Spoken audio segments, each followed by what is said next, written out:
The story began with a girl named Idia, who was kidnapped because she bore a resemblance to someone else, an event which led to the bloodshed of 1,000 innocent lives.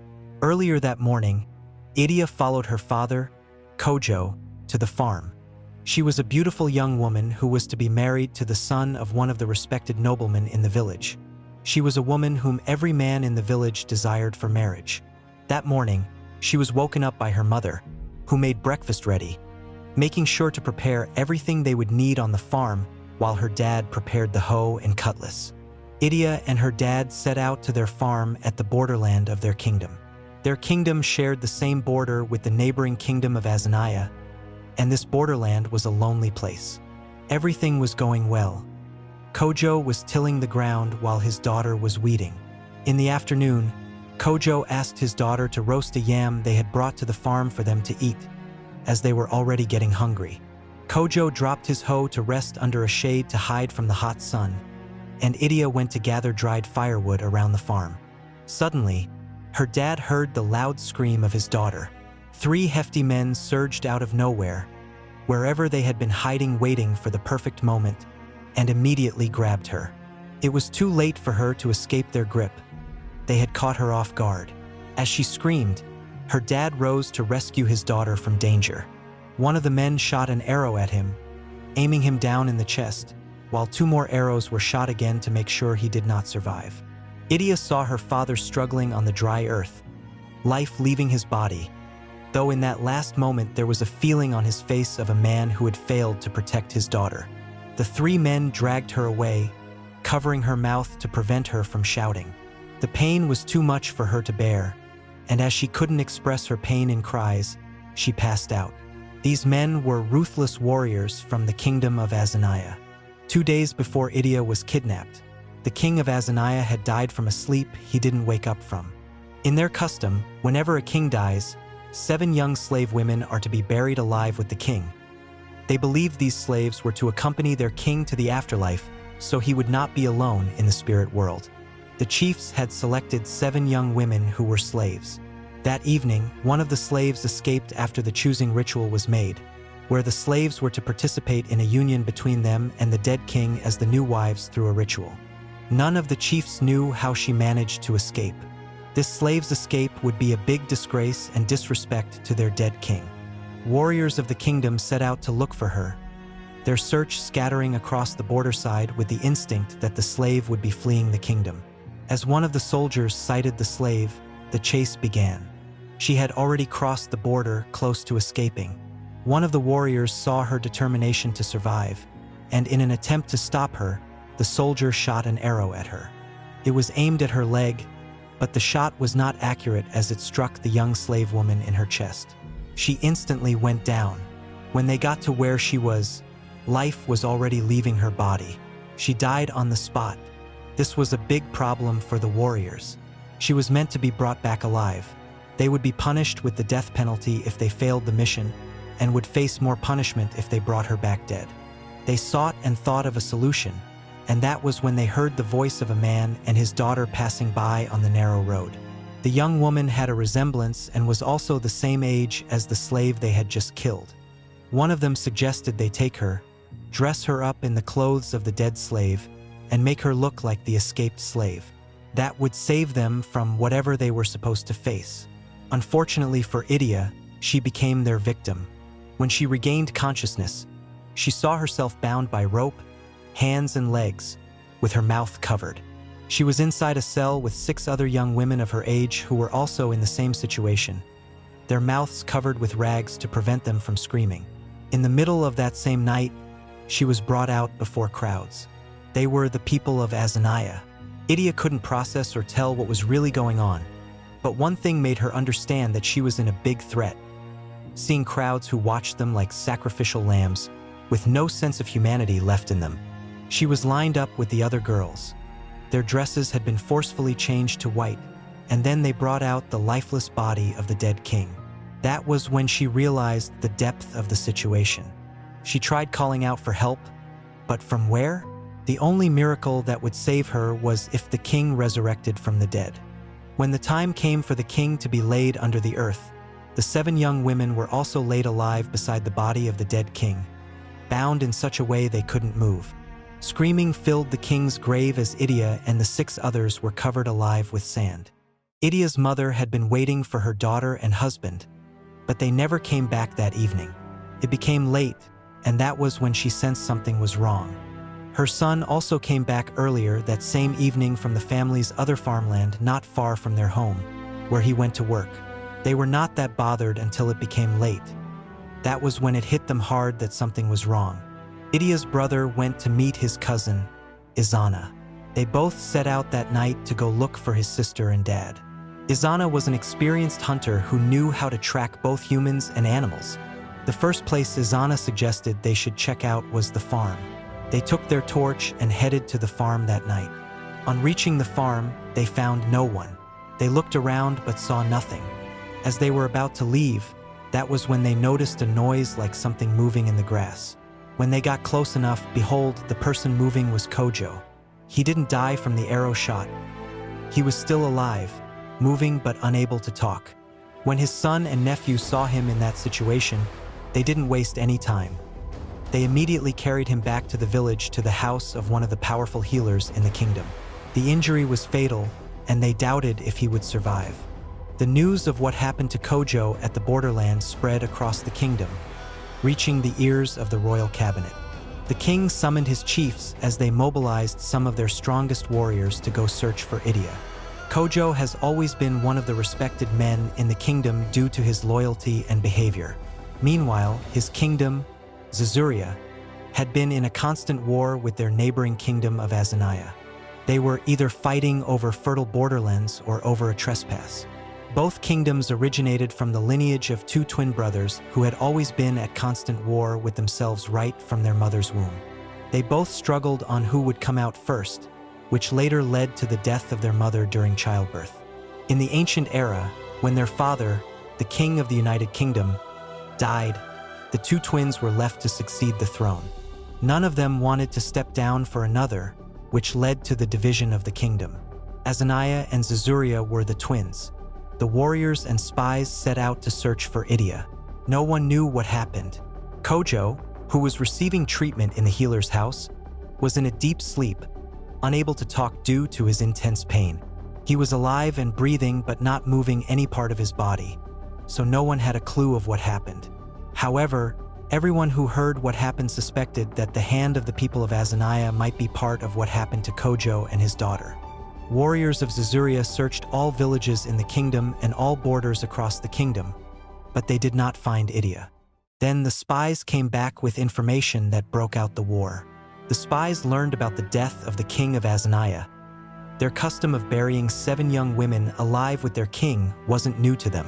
Also, they were able to get the description of what all the 7 young women looked like, of which one of them matched a full description of Idia.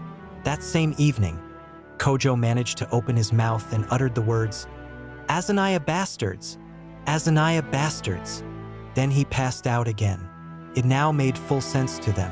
The story piece now made sense as to what happened that afternoon at the borderland. The people of Zura were filled with rage. In retaliation, they mobilized their own ruthless warriors and sneaked into Azaniah, killing 7 of their own women. Blood for blood is one of the rules Zura lives by. They secretly did this, not wanting to be seen, just like Azaniah did to Kojo and his daughter in the borderlands. But it didn't go successfully.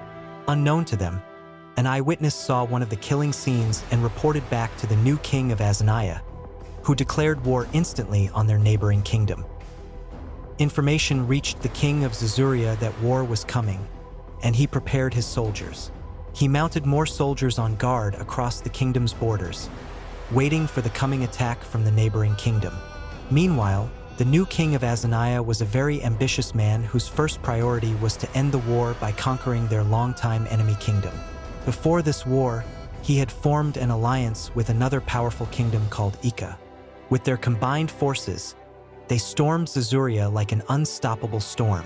These warriors carried shields that could not be broken and spirits that knew no mercy. When they struck Kojo's village, the wooden shields of his brothers splintered like dry twigs. The elders cried out that it was the end of their lineage. Zura never expected what came for them on that fateful day. They tried to defend against the attack, holding off their enemy at the borderland. But their force was broken not long after, and fear gripped the Zura warriors as they were outnumbered by far. A rain of arrows flew in the air, striking them from different directions and sending their soldiers fleeing, while many of them were slaughtered, leaving the kingdom's defense vulnerable. Enemy soldiers surged into the villages, setting every house they came across on fire, eliminating any human they saw. Innocent children, mothers, adults, and the men of the village. None were spared, including the king, who fell victim to this tragic incident. By evening, the kingdom of Zura was in ruins and unrecognizable. Kojo was slightly conscious while the crisis was going on, still lying on the sickbed in the house of the healer. The healer's house was not spared either. The old healer had to leave Kojo behind, knowing full well there was no way she could save herself and Kojo at that moment. But unfortunately, she was discovered where she was sneaking away. The enemy had no mercy as they eliminated her. When they entered her house to finish off anyone else, they found the lifeless-looking corpse of Kojo. They thought he was dead, so they left. Kojo, who was half dead, regained consciousness to an absolute quietness that seemed as if he were in the land of the dead. He saw no one. Looking outside from the door left open, he saw the healer's big pot of herbs boiling, but the compound was scattered. At least he expected to hear noises from the neighborhood, but everywhere was absolute silence like a graveyard, except for the noise from fire crackles he heard from a distance. That was when he sensed something was wrong. He was confused. Everything seemed to look new to him. He couldn't even remember anything, as if he had just arrived in the land of the living with a memory of who he was. Then suddenly, the memories of what he kept seeing in his state of coma started pouring back into his brain. That same incident that happened at the farm had tormented him in his coma over and over again. But before he woke up, he saw something else. He saw his daughter lying below a dug grave as she was surrounded by a crowd who were just laughing at her being covered with sand by a group of warriors. She was constantly screaming, calling out for him to come and help her. But he couldn't because he was bound to a tree with a rope, making him unable to move to her rescue. He watched his daughter being covered alive. He was screaming, and at that moment, the setting changed instantly back to a peaceful village where everyone was peaceful and happy. He saw himself entering his compound. He saw his wife and daughter cooking outside their home, and his son sitting peacefully on a wooden chair sharpening his spear outside the compound. All of a sudden, the village fell into chaos. Women and children were running confused in different directions, screaming and shouting. Arrows with blazing fire flew in the air from different directions, striking the villagers. As he rushed to enter his compound, he saw his daughter screaming, lying below a hole dug in front of his house, as 3 Azaniah warriors were covering her alive with sand. When he tried to confront the warriors, his body froze, unable to move as he watched his daughter being covered while she kept screaming his name. Turning to look left, he saw his wife's throat slit with a sword and a dagger in her chest as she lay helpless on the floor behind the cooking fire. Beside his wife was his son, lying face down, blood soaking the floor where he lay with 5 arrows dipped into his back. He screamed out loud, and that was when he immediately woke up from his coma. As he struggled to get up on his feet, he felt a sharp pain in his chest, but he endured the pain, supporting his body with a wooden staff that was by the bedside. He slowly walked to the middle of the healer's compound. He saw nothing but a scattered compound. He called out loud to know if anyone was around, but no one answered. Only the echoes of his own voice sounded. He was more confused. He knew something was wrong because he couldn't see the neighborhood through the fenced compound of the healer. When he finally stepped out, he met the greatest shock of his life. Lying across the village street were the endless, scattered bodies of lifeless villagers. Women, children, warriors, and the youths of the kingdom with houses on fire.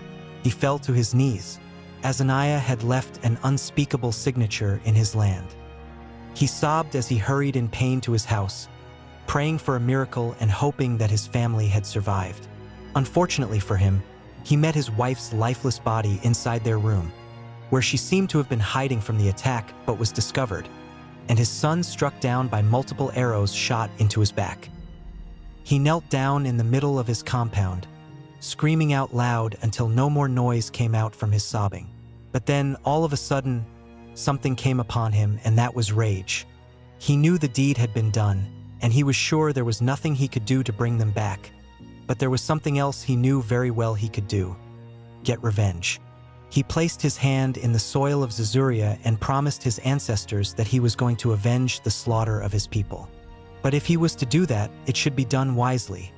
There was no way a mortal man would face the army of Azaniah alone and survive. That would be suicidal. He struggled back to the house of the healer, where he started searching for answers he didn't know. He brought out every ancient scroll of the healers to look for what he didn't know. There was a story his grandfather used to tell him when he was a kid about a man named Idia, who was a powerful and feared warrior who once lived among their ancestors. The story had it that he had everything a man wanted: power and sword skills, and his bare-handed fists were said to be deadlier than a sword cut. It was said that he had faced 1,000 enemy warriors who possessed heavy swords, and he defeated them just with his bare hands. He had never lost any battle in his life except the battle with himself. He sought immortality, but when he found the secret answer to it, it consumed him, leading to his death. He didn't survive the ritual, he died during it. He was the finest warrior the kingdom ever had, and due to the incident, the secret was kept far away from ordinary men. Even those who sought the secret were afraid to try it. Deep inside, Kojo believed this story was true, even though his grandfather never gave him a straight answer on whether it was a true story or not.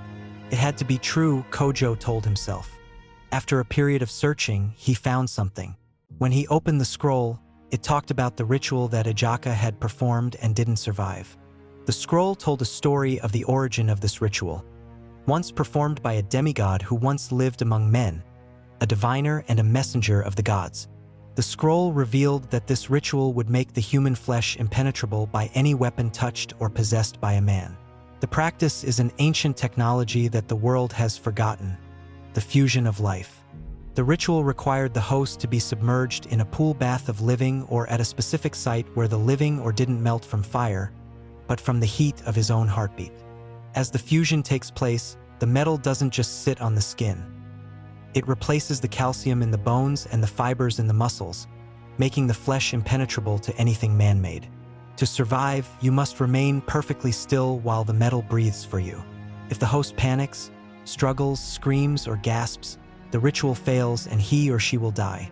With the information Kojo had gathered, he didn't hesitate, but something was missing: a powerful ancient Bible where the spell was written. This spell is said to be so powerful that when misused, it can bring about the end of existence. Kojo was shocked at how the old healer possessed all of these secrets. The old healer came from the lineage of an ancient keeper of the old ways and secrets. He also found another scroll that disclosed the location where the Bible was buried. It was said that the Bible cannot be destroyed. Kojo set out, determined to find this Bible, because it is also this Bible that has a specific description of what he will be needing for this ritual. Kojo set out on a journey to find this Bible. He found it in the forest, buried in the soil at the root of a very old, tall Iroko tree. It looked old but untouched at the same time, as if it had never been buried beneath the soil. Kojo opened it and found what he was looking for. He journeyed to the east in search of a mountain where the described living or from the Bible was said to be found. It was indeed tough for him, but his determination kept him going. Deep within the mountain, Kojo found a vein of living, or a metal that pulsed with heat even when there was no fire. There, he carried out the ancient ritual. He built a furnace fueled by the breath of the earth. For 7 days and 7 nights, the mountain roared. Kojo whispered ancient incantations from the Bible into the molten liquid. The pool didn't steam, it hummed. As Kojo stepped into the basin, not as a man committing suicide, but as a man being reborn, the living or felt like warm silk. But as it rose to his chest, the pulse became a thrumming roar in his ears. This was the fusion of life. He took one last breath and let the glowing liquid swallow him whole. Beneath the surface, the metal began to weave itself into his very fibers, a divine armor grown from the inside out. Once he reached the bottom and embraced the heat, the ore bonded to his flesh, granting him the promised impenetrable skin. But it wasn't as easy as it sounds. For 7 days in the pool, he endured pain that even a man who doesn't feel pain could not endure. But he kept going. He had nothing to lose. A man who survived death can survive anything, he said to himself. And yes, he did survive the ritual. After 7 days, he emerged with skin that looked less human but felt as cold and hard as diamond when struck. His skin was the color of deep bronze, polished and smooth, but when he moved, there was the sound of shifting plates of heavy metal. Now that he was reborn, he felt different than before. Without hesitation, he headed back towards the Azaniah kingdom without looking back. He arrived at the kingdom in the early hours of the morning. The kingdom was just waking up from sleep when they saw a mysterious man who looked different, walking past the villages and heading straight to the kingdom's capital. The villagers stared at him in fear, but he didn't hurt them. He only kept his focus towards the capital. When he got there, at first, the soldiers keeping watch at the walls of the capital shouted from the watchtower for him to stop. But he kept approaching with force, so they immediately closed the capital gate. To their shock, this mysterious man walked past the gate made of steel, as it shattered into pieces. This scared them, but Azaniah warriors are famous for being brave. They never backed down. 3 warriors did not waste a single second. They charged at Kojo, swinging huge, heavy axes. One aimed right for his neck, and the other 2 chopped hard at his back. Clang! The axes did not cut him. Instead, the metal shattered into 1,000 tiny pieces. Kojo did not even blink. He stood completely still. His skin did not bleed. It shot out bright sparks. Then Kojo fought back. He threw a single punch. The punch was so powerful it felt like a giant wave, sending the 3 warriors flying through the air in different directions. They were knocked out instantly. Seeing this, the rest of the warriors roared in anger. They rushed him all at once. They attacked from every side, stabbing with spears, swinging swords, and crashing axes. But it was no use. Every time a weapon hit Kojo, it just broke into pieces. Some of the soldiers hit him so hard that their own broken weapons bounced right back and struck them in the face. When Kojo struck back, it was game over. His iron fists smashed into them. The power was so huge it felt like they were being hit by heavy blocks of solid iron. Soldiers went spinning and tumbling into the dirt. In no time at all, Kojo defeated all the guards at the capital gate. The fight was over. Many warriors lay completely still on the ground. The ones who survived his heavy punches rolled in the dirt, crying out in terrible pain. Kojo kept walking right into the center of the city. But the alarm had been sounded. The king ordered his biggest army of fierce warriors to stop this mysterious man from destroying his kingdom. The huge army marched forward. From far away, they shot a massive rain of arrows into the sky, blocking out the sun. But as the arrows hit Kojo, they didn't even scratch him. Instead, the arrows turned to dust the exact moment they touched his skin. The king and all his warriors gasped in shock. Thousands of soldiers rushed Kojo from all sides with swords, spears, and axes. But hitting Kojo was like hitting a man made of pure diamond. He grabbed their sharp swords and heavy axes with his bare hands and twisted the solid metal like it was soft grass. He was a one-man walking castle. He didn't need a weapon because he was the weapon. With every swing of his intense iron fists, soldiers fell down in large groups. It looked like they were being hit by an invisible wrecking ball. Soon, the great Azaniah army was completely helpless. Lifeless soldiers were scattered all over the battlefield. Scared and confused by a power they could not understand, the bravest warriors finally broke. They dropped their weapons and ran for their lives. Through the dust, Kojo spotted his main target trying to escape. The king. Kojo rushed straight toward him. The king screamed for his royal guards to protect him. They tried to form a wall around him, but as Kojo charged forward, his heavy footsteps made the very ground shake like an earthquake. Terror gripped the guards. Seeing this unstoppable man coming, their spirits completely broke. They left the king behind and ran away in every direction. The king just stood there, completely frozen in shock and fear. He couldn't even move his legs. Kojo stepped right up to him. With one single, powerful strike, he sent the king to his ancestors. The king collapsed dead to the floor. Seeing their mighty leader fall, the rest of the people ran away screaming as Kojo chased them completely out of the capital. The city grew quiet, but then Kojo stopped. He heard a sound. It was the sound of crying coming from inside a very big, dark cave. It was the slaves. These were the cries of his own people, the ones who had been captured during the invasion of his home, Zura. Kojo approached the cell and set them free, leading them back home where they mourned their beloved and buried the massive bodies scattered across the villages. They also rebuilt what was left of the kingdom. The story has it that Kojo kept returning to Azaniah to scare them. With the constant terror, the people of the kingdom started fleeing to different kingdoms because staying was not safe. They knew what the mysterious man could do. Kojo saved his people, but he could no longer live among them. A man made of iron cannot feel the warmth of a wife's hand or the softness of a child's hug. He returned to the mountains, becoming a silent guardian. But whenever the kingdom faced any kind of threat, he emerged to defend his people. The whispers of the mysterious man spread across the continent, and the kingdom of Zura feared by every other kingdom. For centuries, the story of Kojo, the man with the impenetrable skin, faded into the shadows of history. Today, when the world hears the name Iron Man, they think of a billionaire in a high-tech suit of wires, gears, and flying machines. They think of comic books and movies, but legends never truly die. They just take on new forms. Long before the first comic was ever drawn, the original Iron Man walked the earth, not wearing a suit of metal, but becoming it. His armor wasn't built in a modern lab, but forged in the ancient, burning heart of the African mountains. So, the next time you see Iron Man on your screen, ask yourself, is it just a fictional movie character, or is it a forgotten echo of Kojo, the true man of iron whose real-life legend is far greater than fiction?